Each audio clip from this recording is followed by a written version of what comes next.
What we'll do first, a real simple project, but very important then and today, and it's nail making. So slow to do in this fashion, they burn down old houses, barns, and other buildings to get nails and other metal items back to use them again. And this is how it goes. Hammering, turning back and forth will compress the steel. It makes it smaller, but makes it stronger.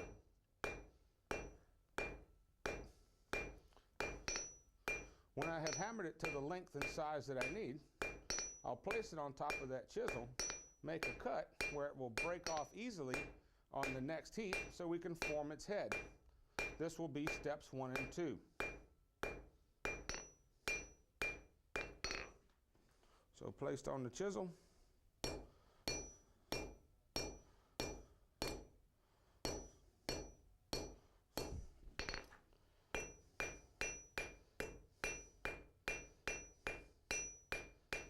And we have the start of our nail. So nothing fancy at this point. If nail making was your job in the shop, instead of using one bar, use at least 2. So while you're working one, the other one can be getting hot. Done that way, it said they could average about a nail a minute. Nails were usually made by the apprentices in the blacksmith shop, the young people that's learning how to do this. In early blacksmith shops, the average age for an apprentice was right around 10 years old.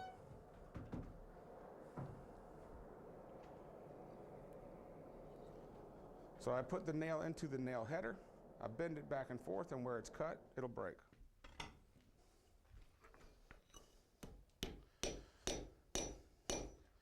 And then I form the head.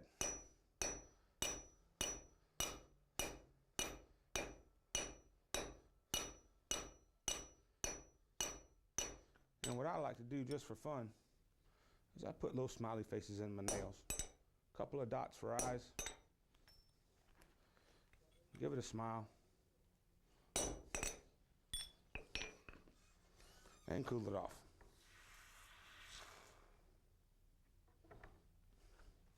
So now it can be touched without getting burned. A quick straightening. And we have made one nail. So you can imagine how long it took to make enough nails to build something. It's a very slow process. So this will be the first of our demonstrations. Now the next thing I like to do is throw in a little bit of modern smithing. And what I mean by that, instead of doing something tool and hardware related, we're going to make something decorative. What I'm going to do with a horseshoe, on one end of the horseshoe we're going to make a horse's head, and on the other end we're going to make its tail. I call it horse in a shoe. And I like to do this little project because television would have everybody think that blacksmiths shoe horses. And blacksmiths do not shoe horses, or while you're blacksmithing or making the shoes, you're being a smith. While you're putting them on a horse, you're being a farrier. So it's 2 different jobs. You can do both jobs, but each have a different title.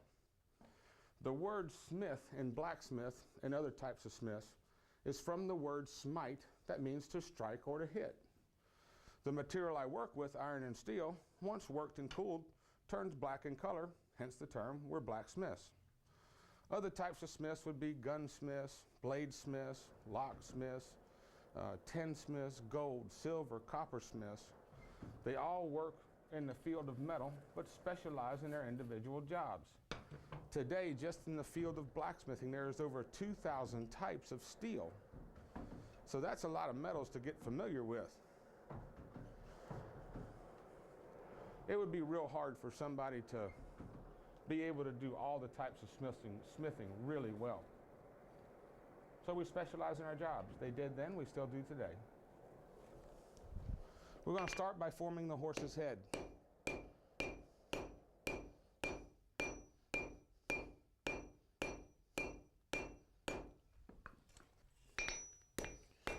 I'll switch hammers from time to time. Each of the hammers I use have a flat side we call the hammer's face, and a shaped side we call the hammer's peen. The peens on the hammers can be used to make the different shapes in the metal.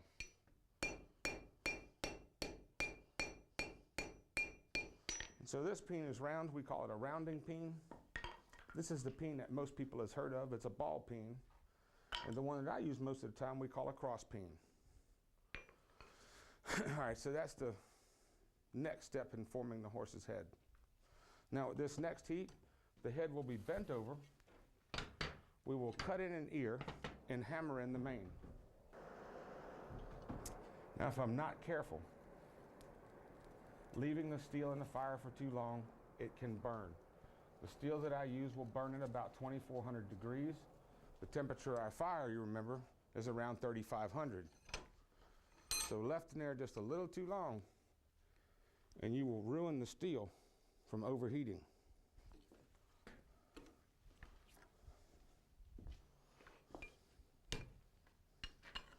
So we've bent it over. We're going to cut in its ear.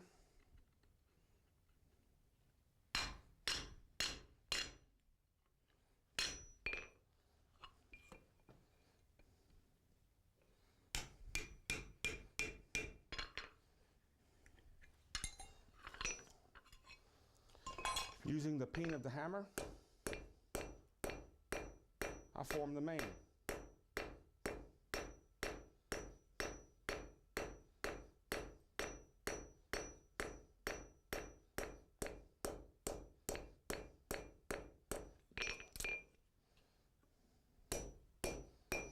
And that's our next step. We start to get the horse head shape.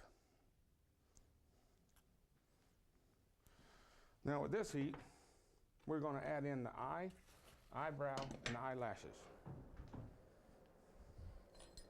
Since it's a decoration, you want to make it as decorative as possible. It doesn't really have a job to do. So with just an extra heat and a few different punches and chisels, we can put in the rest of its face.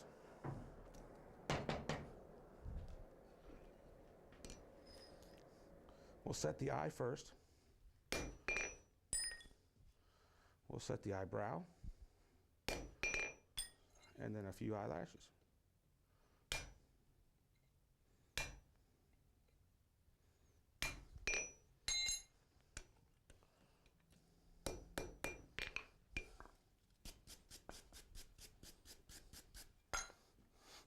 And so the horse head side of it is complete. Now the other end that I've already hammered to a point is what I'm going to use to make the tail from. The reason why I start the project before the demonstration is because when starting from scratch to finished horse on a shoe takes about 30 minutes. So by doing that little bit of grunt work, we take about 15 minutes away. Makes it a little quicker to do. I got time to show it till you start to finish.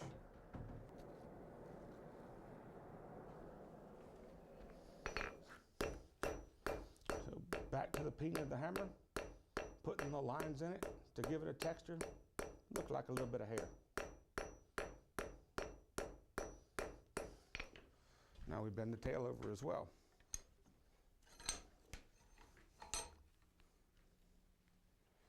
Then we only have one more heat to go.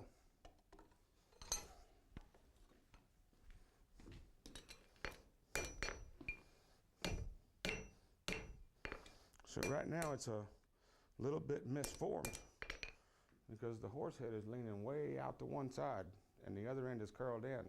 I'm going to take one more extra heat and bring this side to the center and bend it back into more of a horseshoe shape. It'll look nicer. Now the Iron Age is believed, and this is the way the theory has it, to be approximately 4,000 years old.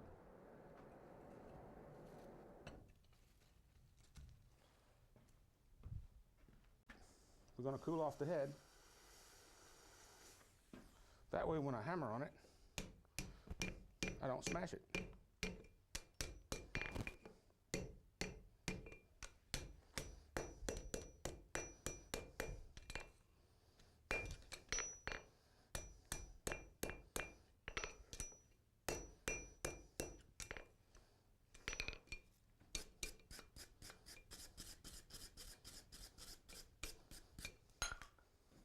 We have a complete horse on a shoe.